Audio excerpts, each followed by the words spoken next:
Hello student, welcome to my YouTube channel Ibrahim Khan. आज हम एक न्यू यूनिट देखेंगे that is AC circuit. AC circuit. Now what are the type of AC circuit? AC circuit के अलग अलग type है। उसमें आपका फर्स्ट टाइप है AC circuit with resistor.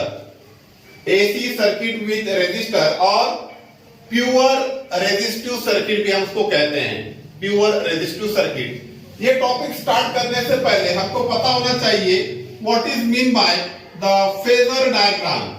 What is mean by the phasor diagram? Phasor diagram किसे कहते हैं ये हमको पता होना चाहिए। Now a quantity is called phasor. A quantity is called phasor which satisfy two criteria. उस क्वांटिटी को हम फेजर कहते हैं कि जो क्वांटिटी में दो क्राइटेरिया होना चाहिए। A quantity is called phasor which have और which satisfied the two criteria. Number one criteria, it is a function of, it is a sine function of, it is a sine function of time. It is a sine function of time, first criteria. And second, it can be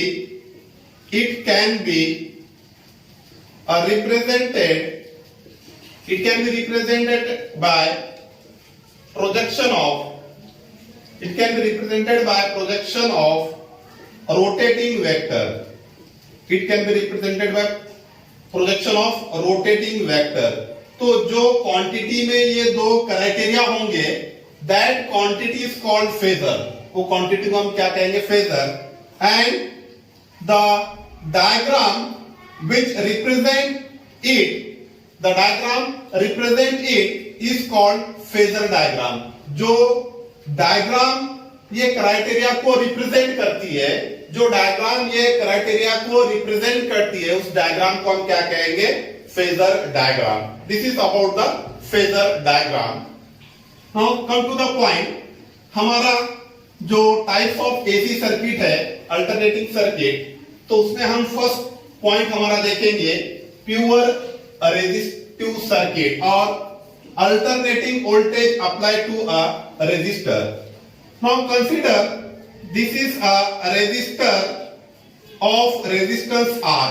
एक resistor है जिसकी value, resistance की value R है, and this resistance is connected to the alternating source.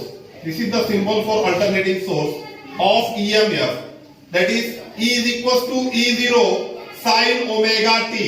Now consider a source of alternating EMF. Consider a source of alternating EMF. E is equals to E0 sin omega t is connected across a resistor of resistance R. हमने क्या किए हैं कि एक alternating source है जिसका EMF E is equals to E0 sin omega t है। इसको हमने, इसके अक्रॉस में हमने एक रेजिस्टेंस कनेक्ट किए हैं और उस रेजिस्टर की वैल्यू, रेजिस्टेंस की वैल्यू है capital R। Now we know that E is equals to, this is the alternating EMF, E is equals to E0 sin omega t, equation number 1. Now the instantaneous value of the current flowing through the circuit, instantaneous value of the current, instantaneous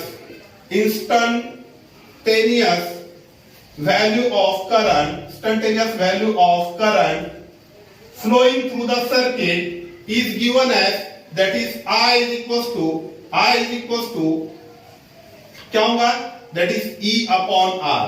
क्योंकि हमको पता है क्या होता है? V is equals to I into R, तो I is equals to क्या होगा? V by R। तो यहां पर voltage is nothing but your EMF, तो I is equals to कितना होगा? EMF upon R। Therefore I capital low small low, that is I is equals to what is E? E कितना है आपका? E0 sin omega t divided by R। What is E? That is E0 sin omega t divided by R. Now put that is E0 upon R, put E0 upon R is equals to I0. What is I0? Peak value of current, peak current हम कहेंगे इसको। तो आपको जो ये जो E0 upon R है, E0 upon R के जगह हम I0 पुट करते हैं तो क्या होगा? Now simplify, therefore the instantaneous or the alternating current that is I is equals to क्या होगा आपका? E0 अपॉन R के जगह I0 रखो तो I0 sin omega t, equation 2। तो अल्टरनेटिंग करंट या इंस्टेंटेनियस करंट कितना होगा? I is equals to I0 sin omega t। Now compare equation 1 और 2, इक्वेशन 1 एंड 2 का कंपेयर करो तो क्या होगा? The alternating EMF and alternating current are in phase, है ना? यहां पे होगा E is equals to E0 sin omega t, यहां पे I is equals to I0 sin omega t। तो दोनों में फेज डिफरेंस है क्या? नहीं है, दैट इज फेज डिफरेंस 0 है। तो इसका मीनिंग क्या है कि यहां का आपका अल्टरनेटिंग ईएमएफ और अल्टरनेटिंग करंट एक ही डायरेक्शन में है या सेम फेज में, एक ही फेज में है। From equation 1 and 2 the alternating EMF and alternating current are in same phase, are in same phase. और अगर इसको हमको ग्राफिकल, अगर हमको रिप्रेजेंट करना है इसको graphically, it can be represented as this is omega t. Graphical कैसा रिप्रेजेंट करेंगे इसको हम? Now this is the peak value of EMF, peak value of EMF हम E0 से बताते हैं, ठीक है।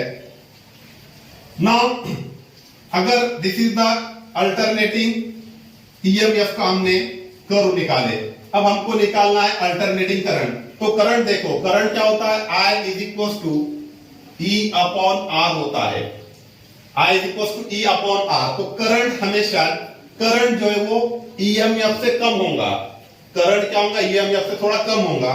तो करंट भी एक ही फेज में है, ईएमएफ के साथ सेम फेज में है। तो अगर हमको करंट को रिप्रेजेंट करना है तो ये ईएमएफ से थोड़ा सा कम आएगा, लेकिन सेम फेज में। देखो इसका फेज जो है सेम फेज में, एंड इसकी जो पीक वैल्यू है करंट की, उसको हम बताते हैं I0 से, I0 से। This is the graphical representation of alternating voltage and alternating current with omega T. ये होगा आपका ग्राफिकल रिप्रेजेंटेशन। यहां पे देखो अल्टरनेटिंग ईएमएफ, अल्टरनेटिंग करंट एक ही फेज में, फेज देखो सेम फेज से जा रहा है। इतना है कि ईएमएफ करंट से ज्यादा होता है, इसलिए ईएमएफ ज्यादा बताया हमने, अल्टरनेटिंग करंट थोड़ा सा कम होता है तो कम, लेकिन फेज सेम फेज में है। अब अगर हमको फेजर डायग्राम निकालना है इसकी, प्योर रेजिस्टिव सर्किट की हमको फेजर अगर डायग्राम निकालना है तो alternating current, alternating voltage, consider this is your x axis, this is your y axis, और मान लो कि आपका ये ईएमएफ, आपका ये ईएमएफ है, peak value that is E0। तो करंट सेम फेज में होगा। The alternating EMF and alternating current are in same direction, same phase में, तो एक ही लाइन पे होंगे। And consider this makes an angle omega t with the x axis. आपका अल्टरनेटिंग ईएमएफ और अल्टरनेटिंग करंट ने एक्स एक्सिस के साथ ओमेगा टी का फेज या ओमेगा टी का एंगल बनाया है, ठीक है। E0 I0 सेम फेज में। अब देखो the projection of E0 on y axis, E0 का प्रोजेक्शन लो, इसका शेडो अगर y एक्सिस पे पड़ता है तो it give the instantaneous value of the EMF. तो ये देगा आपको E बराबर अल्टरनेटिंग ईएमएफ का प्रोजेक्शन y एक्सिस पे क्या होगा? E is equal to E0 sin omega t. तो ईएमएफ का प्रोजेक्शन y एक्सिस पर आपको देगा the instantaneous value of the EMF. उसी तरह the projection of current on y axis give the instantaneous value of the current, instantaneous value of the current that is I is equal to I0 sin omega t. तो ये projection EMF का projection y axis पे देगा आपको instantaneous value of the EMF, और current का projection Y axis पे आपको देगा instantaneous value of the current. This is about the phasor diagram. Okay, thank you.